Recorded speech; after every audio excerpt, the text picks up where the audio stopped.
అన్న ఆ అబ్బాయిది తప్పు లేదు. ఏమండి ఇది నా ఛానల్లో పెట్టుకోవడానికి నేను మాట్లాడుతున్నా. అన్న అబ్బాయిది తప్పు లేదు. వాళ్ళ ఇష్టం వచ్చినట్టు డ్రెస్ చేసుకునే అమ్మాయిలది తప్పు లేదు. వాళ్ళ ఇష్టం. జనరేషన్ మారుతుంది, మనము యాక్సెప్ట్ చేయాలి పిల్లల్ని. నువ్వు మా అమ్మమ్మలా ఉండంటే ఎట్లా అంటే మీరు ఏదో చెప్పడానికి ఎవరెవరినో ఉదాహరణలు తీసుకుని వస్తున్నారు కదా. ఫస్ట్ మీ ఇంట్లో వాళ్ళని ఉదాహరణ తీసుకోండి, బయట వాళ్ళు కాదు. వాళ్ళు వాళ్ళ కష్టంతో పైకి వచ్చారు.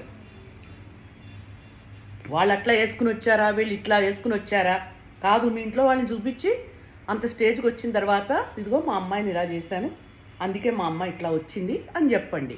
అప్పుడు బాగుంటుంది. అంతేగాని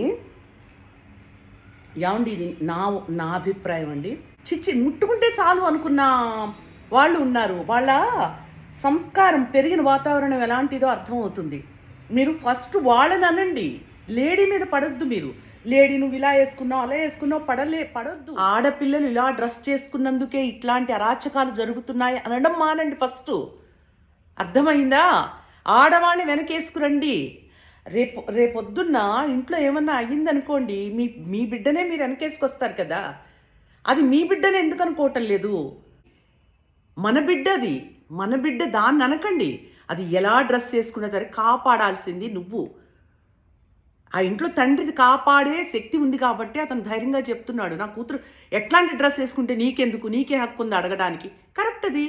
ఆడపిల్ల ఏ డ్రెస్సు వేసుకున్నా ఫస్ట్ సమర్థించు, వాడిని తిట్టు.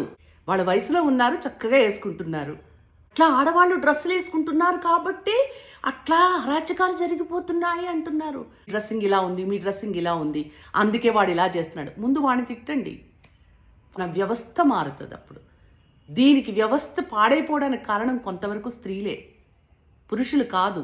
మీరు వాడిని ఇండైరెక్ట్గా చెప్తున్నారు, ఇదిగో మా ఆడపిల్లలు ఇలా డ్రెస్సులు వేసుకుంటున్నారు కాబట్టి మీరు పేకండి, మీరు అరాచకం చేయండి అని ఇండైరెక్ట్గా చెప్తున్నాడు. ఆడబిడ్డ మన పిల్ల అనుకోండి.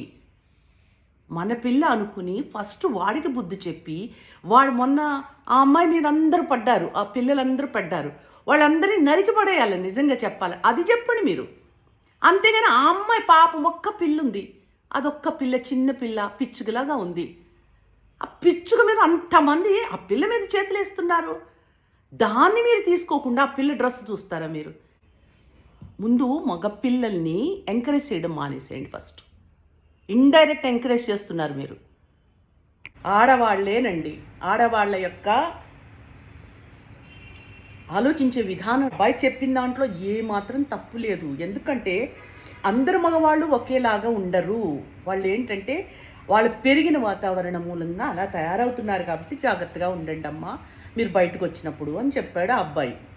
దాన్ని మీరేదో ఛానల్స్లో లైక్స్ ఏవో పెంచుకోవడానికి, వ్యూవర్షిప్ పెంచుకోవడానికి ఊరికి మాట్లాడేస్తున్నారు. హీరోయిన్ వచ్చింది, అమ్మాయి ఏంటంటే సినిమాల్లో వేసుకోవట్లేదా, అట్లా వేసుకుంది అని ఈ మగపిల్లల తల్లిదండ్రులను చెప్పాలి తప్పు అని. అసలు నన్ను అడిగితే ఒకటి చెప్తున్నానండి, మన ఇండియాలో ఈ మిలిటరీ సర్వీస్ ఉందేమో తెలియదు. టీనేజ్ వచ్చేపటి ప్రతి దేశంలో మిలిటరీకి పంపిస్తారు 2 years. మన వాళ్ళు ఎందుకు, మన ఇండియాలో ఉందా అది? మన ఇండియాలో పంపిస్తున్నారా? నెంబర్ 1 అదొకటి.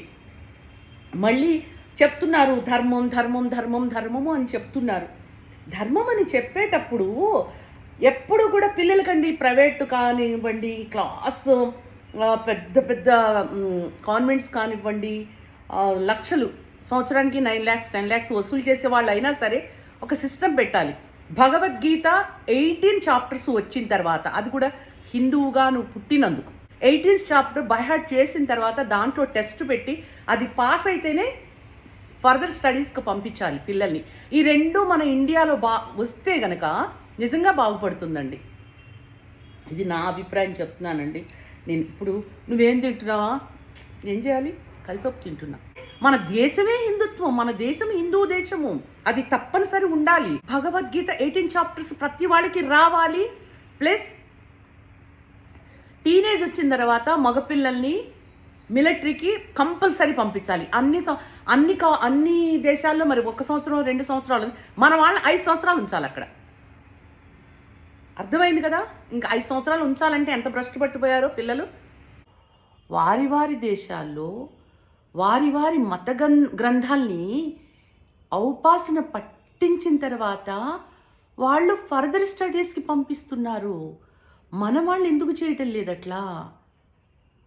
మత గ్రంథం తప్పకుండా రావాలి. అది ఫస్ట్ ధర్మంగా చెప్పండి సాములు. అమ్మా! మీరు పట్టు చీరలు కట్టుకుని చెప్తున్నారు. మీకోసం నేను అంటలేదు కానీ మీరు నా సోదరీమణులే.